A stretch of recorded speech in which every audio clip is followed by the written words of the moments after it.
Hi, I'm Bruce Eckel. And I'm James Ward. And this is First Steps in Flex. And we've looked at some data visualization tools. We've looked at lists and grids, which are kind of like the most basic ones, data grids. Yep. And there's a lot of out-of-the-box data visualization tools. There are, and there's a number of third-party ones as well. First Steps in Flex is a great way to learn about them. But there's also Tour de Flex, which is a great place to see all of the other data visualization components that you can do in Flex. But in this chapter, we're just going to look at a couple more kind of to get you started and show you, kind of how to investigate them and use them. And the first one is charts, so that we can look at how charting components work. Yeah, so let's just create a quick project here called Charts. And so the chart that we're going to be using is a column chart. And so a column chart obviously will display values in columns based on what their values are. So the first thing we need is some data, some sample data. So I'm going to create an array collection, give this an ID, and it's going to be rain totals, or rain total. And so now inside of our array collection, let's add an object. And we'll give this one some parameters. City is Crested Butte. And then the rain property will be 126. And so then we need some more data to display in our chart. So I'm just going to copy and paste this a few times and come in and change these values. So let's also add Montrose. And Montrose's rain, 73. And then Gunnison, and the rain total, 91. So now we have our data, and of course we could fetch that from a server. Probably would in a real application rather than hard coding it. The web services chapter went through how to do that. So now let's add our chart. So to do this, let's add a column chart. So it's just an out-of-the-box component. And we're going to set a few properties on the column chart. So let's set the data provider. We're just going to bind to the rain total property. And then let's set some other properties. So width, 100%, and height, 100%. And then we'll set some other properties on that in a minute. Now let's set some properties inside the column chart. So the first one will be the horizontal axis. So we need to tell it what to use on the horizontal axis. In this case, we're going to use a category axis. We're going to group things by some kind of category.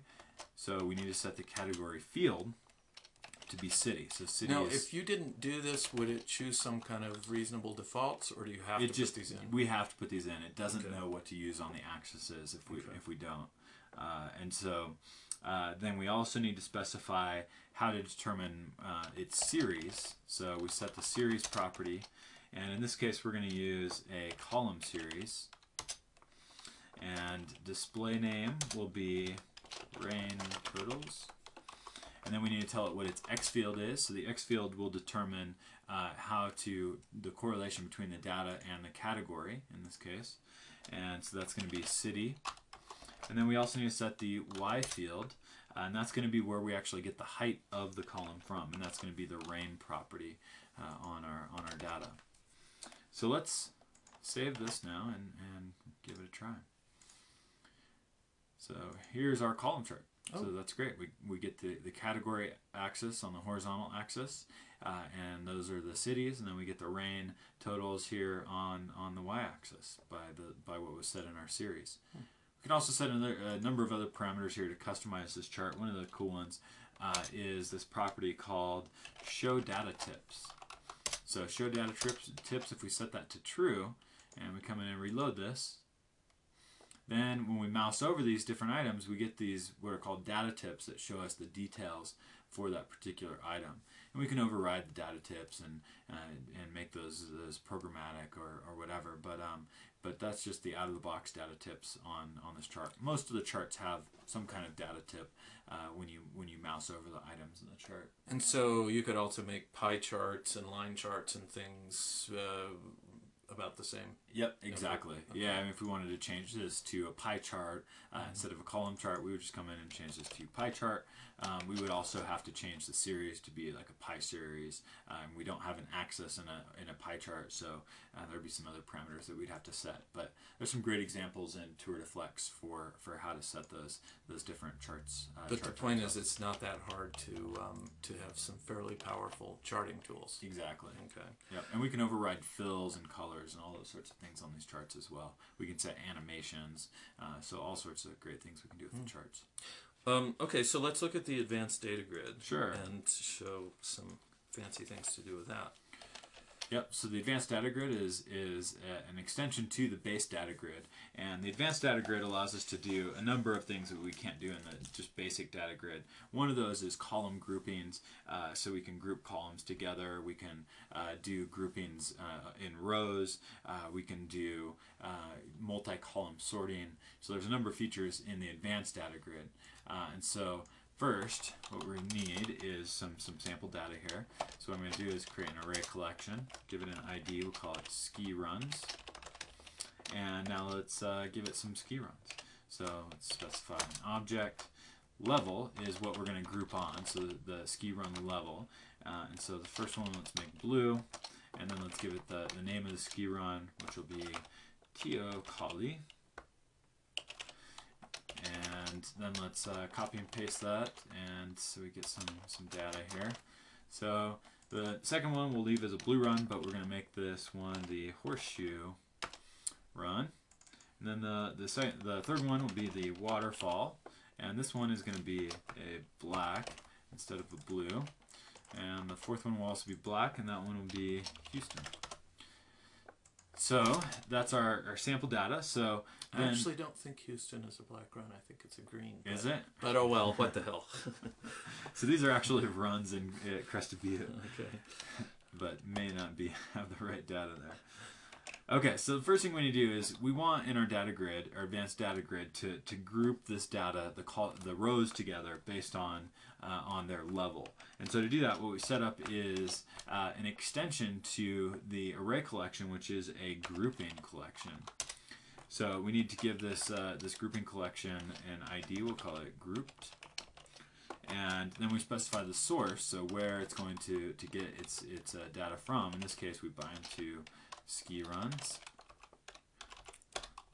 So we've just set up our grouping collection, but we need to actually tell it what field to group on. And so to do that, what we do is we set some parameters here. So we're going to set a grouping, and then inside of our grouping, we're going to give it a grouping object.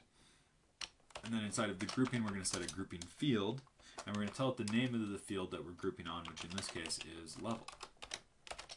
So that just corresponds with that level there.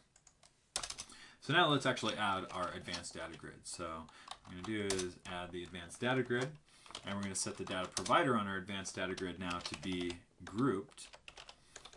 Instead of being the original ski runs collection, we're going to use the grouped grouping collection. And then let's also set an event handler here called initialize. What we need to do is tell the grouping collection to refresh, to update its view of that data, that underlying data. So we're going to do grouped.refresh. And then we're going to set a few other parameters here on our advanced data grid. In this case, we want to set the columns. So we're going to explicitly define our columns on this advanced data grid. So we're just going to come in and add a couple advanced data grid columns and set the data field. So the first one will be level, and then the second one, the data field, will be name. And that's it. Now we have an advanced data grid. Let's go check it out. So there we go. There's our advanced data grid, and we see the groupings there by the run, the level of the run, the ski run. And when we expand those, we see the individual ski runs there. No, I didn't see you tell it to make it into a tree. I mean, where did you say that it was supposed to be a tree? Yeah, so the advanced data grid knows that when its data provider is a grouping collection, then it's going to look in the grouping collection to determine how it groups the data together. So in this case, we told it to group the data together based on level, And that's why it decided to make these into this tree style, is that it's grouped based on level. Okay, and people can see more examples of these kinds of components in Tour de Flex, right? That's right.